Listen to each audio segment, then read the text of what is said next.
आदि में परमेश्वर ने आकाश और पृथ्वी की सृष्टि की, और पृथ्वी बेडौल और सुनसान पड़ी थी, और गहरे जल के ऊपर अंधियारा था, तथा परमेश्वर का आत्मा जल के ऊपर मंडलाता था। तब परमेश्वर ने कहा, उजियाला हो, तो उजियाला हो गया। और परमेश्वर ने उजियाले को देखा कि अच्छा है, और परमेश्वर ने उजियाले को अंधियारे से अलग किया।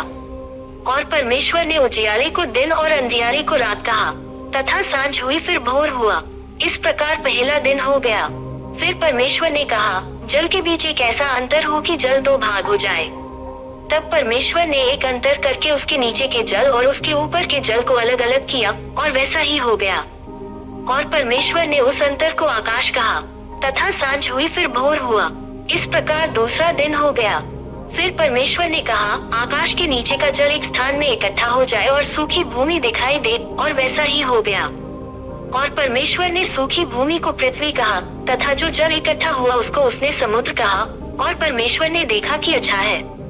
फिर परमेश्वर ने कहा, पृथ्वी से हरी घास तथा बीज वाले छोटे छोटे पेड़ और फलदायी वृक्ष भी, जिनके बीज उन्हीं में एक एक की जाति के अनुसार होते हैं, पृथ्वी पर उगे, और वैसा ही हो गया।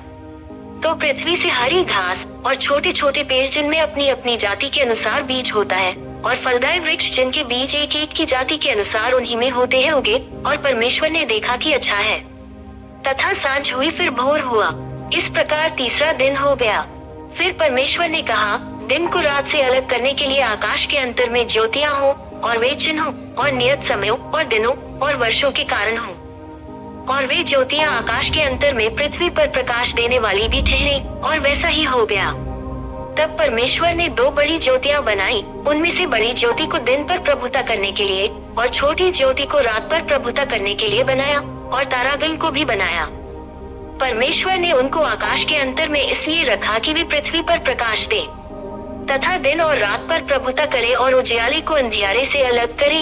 और परमेश्वर ने देखा कि अच्छा है। तथा सांझ हुई फिर भोर हुआ।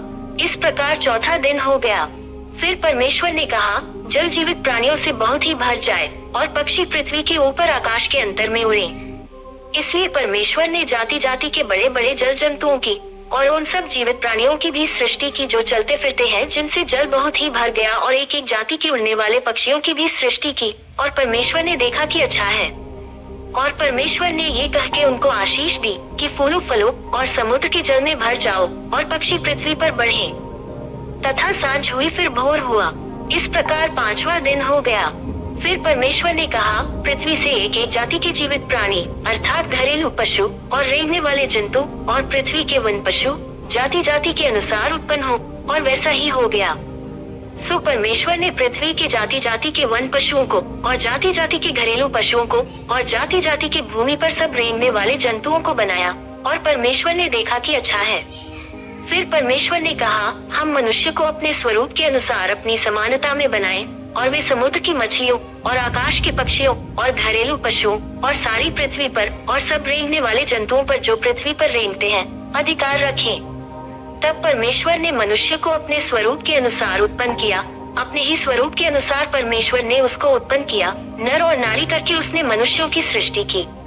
और परमेश्वर ने उनको आशीष दी, और उनसे कहा, फूलो फलो और पृथ्वी में भर जाओ, और उसको अपने वश में कर लो, और समुद्र की मछलियों तथा आकाश के पक्षियों और पृथ्वी पर रेंगने वाले सब जंतुओं पर अधिकार रखो। फिर परमेश्वर ने उनसे कहा, सुनो, जितने बीज वाले छोटे छोटे पेड़ सारी पृथ्वी के ऊपर हैं, और जितने वृक्षों में बीज वाले फल होते हैं, वे सब मैंने तुमको दिए हैं, वे तुम्हारे भोजन के लिए हैं। और जितने पृथ्वी के पशु और आकाश के पक्षी और पृथ्वी पर रेंगने वाले जंतु हैं, जिनमें जीवन के प्राण हैं, उन सब के खाने के लिए मैंने सब हरे हरे छोटे पेड़ दिए हैं। और वैसा ही हो गया। तब परमेश्वर ने जो कुछ बनाया था सबको देखा, तो क्या देखा कि वह बहुत ही अच्छा है। तथा सांझ हुई फिर भोर हुआ। इस प्रकार छठवां दिन हो गया। आदि में परमेश्वर ने आकाश और पृथ्वी की सृष्टि की, और पृथ्वी बेडौल और सुनसान पड़ी।